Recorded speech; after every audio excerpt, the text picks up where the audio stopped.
ভাত দিয়ে তৈরি মজার একটা নাস্তা। আপনারা একবার খেলে এর প্রেমে পড়ে যাবেন। সত্যি এটা খুব মজার, তাই শেয়ার করলাম। আমার বাসায় কিছু ঢেঁড়স ছিল, এগুলো শুকনো হয়ে যাচ্ছে ফ্রিজে, তাই আমি বের করে নিলাম। আমি জিনিস ফেলে দেওয়া পছন্দ করি না। ভাত নিয়ে নিলাম, বাসি ভাত রাতের ছিল, নষ্ট হয়নি, শক্তই আছে। তার জন্য আমি ডিম নিলাম, পেঁয়াজ, কাঁচামরিচ, কিছু ঢেঁড়স কুচি, টমেটো। আপনার বাসায় যা সবজি থাকে আপনি তাই নিতে পারেন, কোনো সমস্যা নেই। এখন আমি যে দেখেন আমি এগুলো আগে থেকে কুচি করে নিয়েছিলাম। এখন আমি সেই ভাতে টমেটোগুলো দিয়ে দিচ্ছি, ঢেঁড়সটাও দিয়ে দিচ্ছি। ঢেঁড়সটা একটু পাতলা করে দেবেন, তাহলে ঢেঁড়সটা কাঁচা থেকে যাবে। তো তাড়াতাড়ি রান্না হয়ে যাবে, ঢেঁড়সটা কাঁচা থেকে যাবে। পেঁয়াজটাও চিকন করে কেটে নেবেন, তাতে সবচেয়ে বেশি ভালো। এখানে পাশে ডিম দিয়েছি, মুরগি যায় না। ডিম এখানে আমি 3টা নিয়েছি, পরিমাণ অনুযায়ী বেশি নিতে পারেন, সমস্যা নেই। আবার আপনারা চাইলে এখানে যারা একটু ঝাল খেতে পছন্দ করেন, শুকনো মরিচ দিতে পারেন। আমি আসলে কাঁচামরিচ দিয়েছি, অল্প করে কারণ আমার ঝাল খাবে, তাহলে তারা খাবে না, ঝাল লাগবে বেশি। সবগুলো ডিম দিয়ে নিলাম। এখন এগুলো আমি ভালোভাবে হাত দিয়ে মিশিয়ে নিচ্ছি। আমি হাত ধোয়া ছিল, ভালোভাবে আমি মাখিয়ে নিচ্ছি।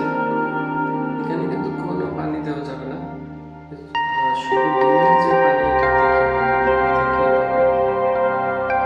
অল্প পরিমাণ বুঝে নেবেন, না হলে তো পুরো মজাটাই নষ্ট হয়ে যাবে।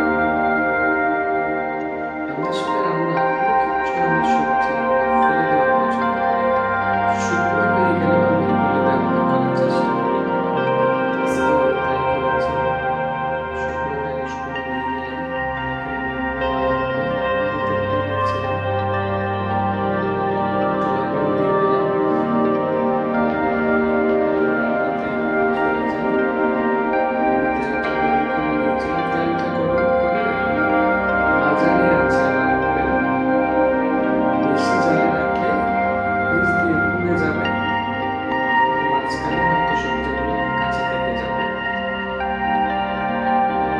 তারপর আমি একটু ডেকোরেশনের জন্য উপরে কিছু টমেটো কুচি দিয়ে দিচ্ছি, মানে ভাজার পরে লাল রঙটার জন্য, মানে দেখতে খুব সুন্দর লাগবে।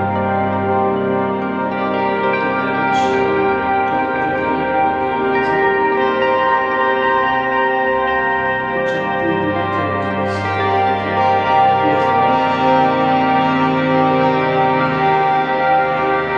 এটা কিন্তু অনেক সময় খুব সাবধানে উল্টাবেন, পুরো প্রসেসটা যদি কোনোভাবে হয় সাবধানে উল্টাতে হবে, না হলে ছিটকে আপনার গায়ে পড়বে। এখন আমি 2টা জিনিস, 2টা চামচ আর একটা খুন্তি দিয়ে আমি খুব সাবধানে উল্টে নিয়েছি।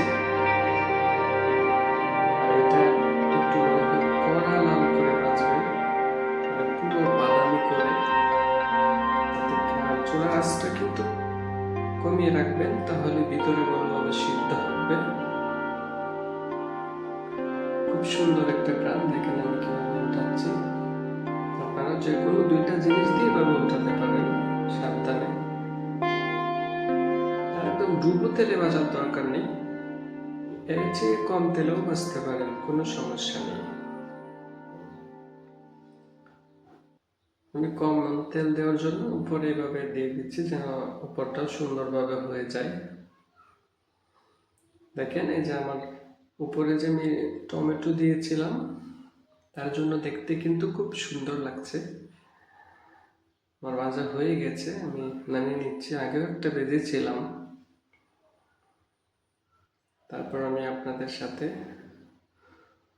পরিবেশন করেও দেখাবো। দেখেন খুব সুন্দর হয়েছে, মাশাআল্লাহ। রেসিপি ভালো লাগলে শেয়ার করবেন প্লিজ।